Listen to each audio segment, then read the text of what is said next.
जब घड़ी का काटा करता है 4 बजे का इशारा तो खबरों से हाई हो जाता है पारा। क्योंकि 4 बजे हम चक्रव्यूह के साथ आपके सामने पेश होते हैं और 4 ऐसे लोगों को चक्रव्यूह के चक्र में फंसाते हैं जिनकी पोल पट्टी सुनकर हर कोई हैरान हो जाए। नमस्कार, कैपिटल टीवी में आपका स्वागत है और मैं आपके साथ प्रिया बिस्ट।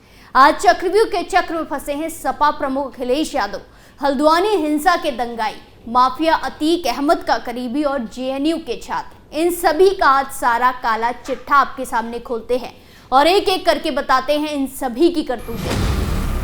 पहली खबर में बात सपा प्रमुख अखिलेश यादव की बढ़ती टेंशन की। लोकसभा चुनावों से पहले विपक्ष के लिए एक नहीं कई मुसीबतें आ गई है। कहा तो उन्हें लोकसभा चुनाव को लेकर तैयारियों में जुटना था, मगर कई राज्यों में विपक्षी नेता जांच एजेंसियों के मुकदमे झेल रहे हैं। इसी कड़ी में ताजा नाम अखिलेश यादव का जुड़ गया है। जब ईडी ने उनको बतौर गवाह पूछताछ के लिए समन भेजा, मगर अखिलेश यादव हाजिर नहीं हुए। बदले में एक जवाब भेज दिया। अखिलेश यादव ने कहा कि वो दिल्ली नहीं आ सकते, इस मामले में लखनऊ में ही जांच पड़ताल की जा सकती है। वो जांच में सहयोग के लिए पूरी तरह से तैयार है, वीडियो कॉन्फ्रेंसिंग के जरिए भी पूछताछ में शामिल हो सकते हैं। अखिलेश यादव ने समन के जवाब में कहा कि जांच में सहयोग के लिए तैयार हूं, लखनऊ में जांच पड़ताल हो, वीडियो कॉन्फ्रेंसिंग से जुड़ सकता हूं। अखिलेश यादव ने कल सीबीआई को जो जवाब दिया था उस पर जांच एजेंसी विचार कर रही है, सोच रही है। अखिलेश ने अपने जवाब में समन को राजनीति से प्रेरित बताते हुए लखनऊ में पूछताछ या फिर वीडियो कॉन्फ्रेंसिंग से पूछताछ के लिए सीबीआई को लिखा था। इसी पर सीबीआई अब विचार कर रही है, सोच रही है। अवैध खनन मामले में 2019 में एफआईआर दर्ज हुई थी और गवाह के तौर पर अब अखिलेश यादव को समन भेजा गया है। दरअसल सीबीआई अखिलेश से जवाब पर विचार करके आगे तय करेगी कि नया समन कब भेजना है। जानकारी के मुताबिक अभी नया समन जारी नहीं किया गया है। नया समन जारी करके ही सीबीआई अखिलेश यादव को पूछताछ के लिए बुलाएगी। सीबीआई ने अखिलेश यादव की सरकार के दौरान के अधिकारियों से इस मामले में पूछताछ की है। इस मामले में जांच इलाहाबाद हाईकोर्ट के एक आदेश के बाद हो रही है। आपको बता दें कि अखिलेश यादव के पास ही तब माइनिंग पोर्टफोलियो हुआ करता था। अखिलेश ने बतौर इस महकमे का जिम्मा देखते हुए 14 लाइसेंस इशू किए। आरोप है कि इसमें से 13 लाइसेंस एक ही दिन जारी हुए और ये बिना किसी ई टेंडरिंग की प्रक्रिया से जारी किए गए थे। अखिलेश यादव की ही सरकार 2012 में ई टेंडरिंग की पॉलिसी लेकर आई थी। इसी पॉलिसी का उल्लंघन कहा गया था।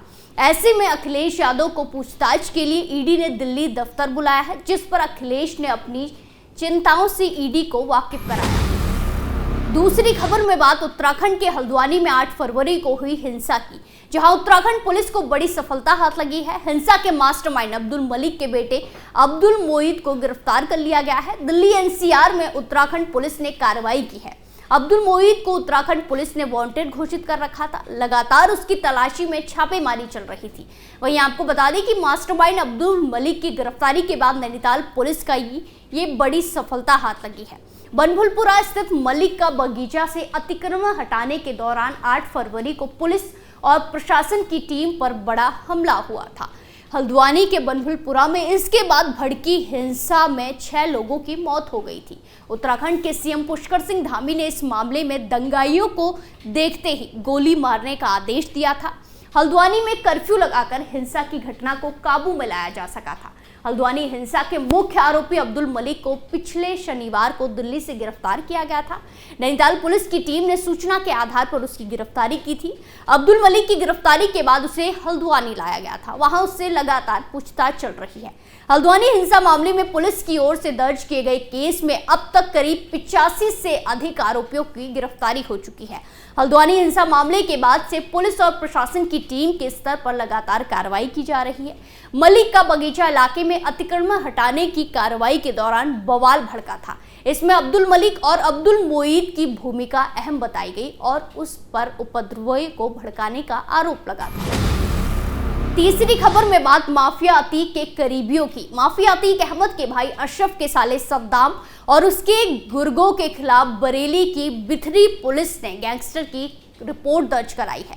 सद्दाम के गैंग के जेल वार्डन मनोज गौड़ और शिवहरि अवस्थी के साथ साथ 11 गुर्गे शामिल हैं। नया मुकदमा दर्ज होने के बाद सभी को दोबारा गिरफ्तार किया जाएगा। सबसे पहले दयाराम उर्फ नन्हे को गिरफ्तार कर जेल भेजा गया है। सद्दाम पहले से ही बदायूं और आतीन रामपुर जेल में बंद है। सभी आरोपियों की संपत्ति चिन्हित कर जब्ती भी की जा सकती है। वहीं इस पूरे मामले में एसएसपी धूले सुशील चंद्रभान ने बताया कि सद्दाम और उसके साथियों के गिरोह पर गैंगस्टर की कार्रवाई की गई है। इन सभी आरोपियों की संपत्ति की जांच कराई जाएगी। आय से अधिक या अवैध संपत्ति मिलने पर प्रशासन की मदद से उसे जब्त किया जाएगा। वहीं आपको बता दें कि प्रयागराज में हुए उमेश पाल हत्याकांड में माफिया अतीक अहमद और उसके भाई अशरफ का नाम मुख्य साजिशकर्ता के तौर पर सामने आया था। साजिश में अशरफ का साला सद्दाम उर्फ अब्दुल समद भी शामिल रहा था। वो बरादरी क्षेत्र में रहकर अपने गुर्गे लल्ला गद्दी के जरिए बरेली जिला जेल में बंद अशरफ को सुविधाएं पहुंचाता था। उमेश पाल हत्याकांड के बाद जेल स्टाफ भी सवालों के घेरे में आ गया था। जेल वार्डन मनोज गौड़ और शिवहरे अवस्थी को भी सद्दाम ने दोस्ती निभाने के आरोप में जेल भेजा था। सद्दाम ने ही शूटरों की जेल में बंद अशरफ से अवैध मुलाकात कराकर उमेश पाल हत्याकांड की भूमिका तैयार कराई थी। अशरफ की काली कमाई को जमीन में भी निवेश उसने ही किया था। निवेश कराने वाले फरहत खां उर्फ गुड्डू को भी पुलिस ने जेल भेजा है।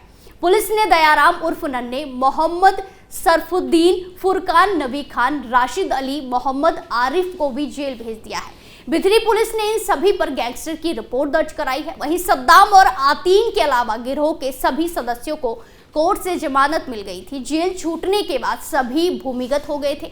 बिदरी थाने में गैंगस्टर का मुकदमा दर्ज होने के बाद सद्दाम के गुर्गे शहर छोड़कर फरार हो गए थे। उमेश पाल की हत्या के बाद असद को भगाने में आतीन जफर ने मदद की थी। जांच में सामने आया था कि आतीन ने भी जेल में बंद अशरफ से अवैध मुलाकात की थी। पुलिस ने उसे गिरफ्तार कर जेल भेज दिया था। पुलिस ने आतीन पर भी गैंगस्टर का मुकदमा लगाया। आखिरी खबर जेएनयू से जुड़ी है, जहां दिल्ली के जवाहरलाल नेहरू विश्वविद्यालय में एक बार फिर छात्रों के बीच मारपीट की घटना सामने आई है। स्कूल ऑफ लैंग्वेज में जीबीएम के दौरान मारपीट की घटना हुई थी। चुनाव समिति के सदस्यों के चयन को लेकर एबीवीपी और वाम समर्थित गुटों के बीच गुरुवार रात झड़प में कुछ छात्र घायल हो गए हैं। विश्वविद्यालय के एक अधिकारी ने बताया कि कुछ छात्रों को सफदरगंज अस्पताल में भर्ती कराया गया है। घटना का एक कथित वीडियो भी सामने आया है, जिसमें एक व्यक्ति कुछ छात्रों को छड़ी से पीटता हुआ दिखाई दे रहा है। वहीं एक अन्य क्लिप में एक व्यक्ति छात्रों पर साइकिल फेंकते दिखाई दे रहा है। वहीं घटना के एक अन्य कथित वीडियो में भी कुछ लोग अन्य लोगों के साथ मारपीट करते दिखाई दे रहे हैं और विश्वविद्यालय के सुरक्षा कर्मी उन्हें बचाने की कोशिश करते दिख रहे हैं। अखिल भारतीय विश्व परिषद यानी कि एबीवीपी और वामपंथी समूह के छात्रों ने एक दूसरे के खिलाफ पुलिस में शिकायत दर्ज कराई है। विश्वविद्यालय प्रशासन ने इस घटना पर फिलहाल कोई भी प्रतिक्रिया नहीं दी है और न ही घायल छात्रों की संख्या के बारे में कोई जानकारी मिल सकी है। दिल्ली पुलिस के मुताबिक रात में छात्रों के बीच झगड़े की बात संज्ञान में आई। सूत्रों के मुताबिक 3 घायल छात्रों का मेडिकल भी कराया गया है। पुलिस का कहना है कि अब तक उन्हें इस मामले में लिखित शिकायत नहीं मिली है, लेकिन मामले में जरूरी कार्रवाई की जा रही है। वहीं आपको बता दें कि जेएनयू में छात्रों के बीच इस तरह की घटना पहली बार नहीं हुई है। 10 फरवरी को भी छात्र संघ चुनाव कराने को लेकर बुलाई एक बैठक के दौरान देर रात एबीवीपी और वाम दल समर्थित समूह के बीच झड़प हो गई थी, लड़ाई हुई थी, जिसमें दोनों पक्षों ने अपने कुछ सदस्यों के घायल होने का दावा किया। दोनों पक्षों ने इस झड़प के लिए एक दूसरे पर आरोप लगाए थे, जबकि जेएनयू प्रशासन ने अभी इस पर कोई प्रतिक्रिया नहीं दी है। परिसर में 2024 के जेएनयू छात्र संघ चुनाव के लिए निर्वाचित आयोग के सदस्यों को चुनने के लिए विश्वविद्यालय आम सभा की बैठक बुलाई गई थी। इस दौरान छात्र समूह के बीच झड़प हो गई। आज हमने देखा कैसे चक्रव्यूह के चक्र में सपा प्रमुख अखिलेश यादव, हल्द्वानी हिंसा के दंगाई, माफिया अतीक का करीबी और जेएनयू के छात्र फंसे और उनकी पूरी पोल पट्टी खुलकर सबके सामने आ गई। चक्रव्यूह में फिलहाल के लिए इतना ही। फिर पेश होंगे सनसनीखेज खुलासों के साथ। बाकी तमाम खबरों के लिए देखते रहिए कैपिटल टीवी उत्तर प्रदेश। नमस्कार।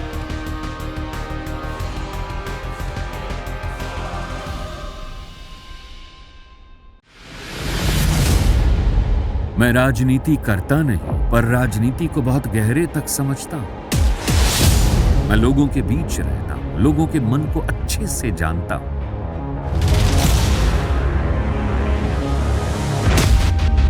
पब्लिक और पॉलिटिक्स की हर नब्ज को खूब पहचानता हूं। संघर्ष की सियासत से सत्ता के सिंहासन तक मैं हर खबर से खरा सच निकालता हूं।